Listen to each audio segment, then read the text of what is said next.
Je voudrais vous présenter aujourd'hui mon second roman pour la jeunesse, intitulé Une poussière d'or, euh, qui est qui a été publié initialement chez Edicef en 87 et qui est toujours en vente. C'est l'histoire inspirée par des événements réels, l'arrivée de l'autoroute dans un village. Euh, à l'époque, c'était la nouvelle du coin. Qui a causé beaucoup de difficultés. Beaucoup de gens ont été déprimés. Beaucoup de gens ont tout fait pour lutter contre cette arrivée de l'autoroute. Parce que ce n'était pas l'histoire seulement d'une autoroute qu'on allait construire, mais c'était que sur le trajet de cette autoroute, on allait tout détruire. D'anciennes maisons, des cimetières euh, familiaux, puisque les tombes étaient dans la cour des maisons, des palmeraies, des arbres sans nombre, des arbres sacrés. Et le roman raconte un peu tout ça, raconte les difficultés d'emploi des jeunes qui partent du village parce qu'il n'y a pas d'emploi, qui vont ailleurs dans le pays. On voit de nombreux jeunes voyager entre le sud et le nord, en particulier la ville de Kafanchan, au nord du Nigeria, et puis l'autoroute qui arrive, les magouilles pour vendre la terre et gagner beaucoup d'argent. Et puis finalement, les gens se résignent à perdre leur terre, à recevoir des compensations, et ces compensations finissent par être bien utiles.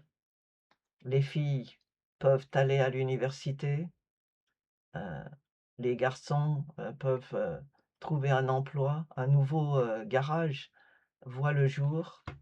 Et le dernier chapitre raconte l'histoire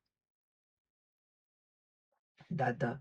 Après le long discours du recteur de l'université, c'est le moment que tous attendent, celui où les doyens des facultés appellent un à un leurs nouveaux étudiants.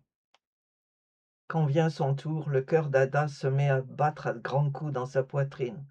Elle lisse les plis de sa jupe, relève la tête et s'avance comme dans un rêve. Elle ne sait pas que de l'autre côté du stade, tout en haut des gradins, ses parents s'usent les yeux à la regarder, à l'admirer. À côté d'eux, Ikenna est debout dans un beau costume. Il voudrait crier le nom de sa sœur, lui dire son bonheur. Ce sera pour tout à l'heure. Innombrables, les étudiants continuent à défiler, se dirigeant maintenant dans le bureau où ils vont signer le grand registre dans lequel leurs noms sont désormais inscrits. Dans le petit appartement de l'oncle Uche, pendant ce temps, on s'affaire. Lolo, venu tout exprès pour la fête, et sa tante sont dans la cuisine. L'une, penchée au-dessus du fourneau, surveille une énorme casserole de riz fumant. L'autre pile des tomates dans le mortier. Sur la table recouverte de formica, des légumes verts hachés attendent dans une passoire, près d'un bol plein de crevettes et de tranches d'oignons. Un poulet rôti directement dans le four. Sam range des bouteilles de soda et des bidons d'eau dans le frigidaire. Soudain, on entend la voix chaude d'Ifuku dans le salon.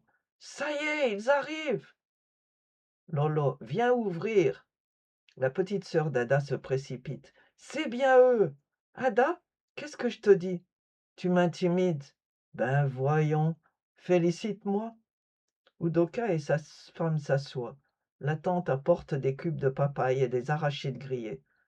Vous avez pu trouver des sièges? Ton mari s'est occupé de nous. Tiens, le voilà. L'oncle Uche pose sa toge sur le bras d'un fauteuil, met un disque sur l'électrophone et s'adosse un moment au mur. Assieds-toi, tonton. Laisse-moi vous regarder tous. Vous savez à quoi je pense? Pendant que le repas finit de cuire, nous devrions aller chez le photographe. 1 heure après, tous sont de retour, tandis qu'ils se mettent à table. Ada se penche vers Riken. «Tu sais, c'est le plus beau jour de ma vie».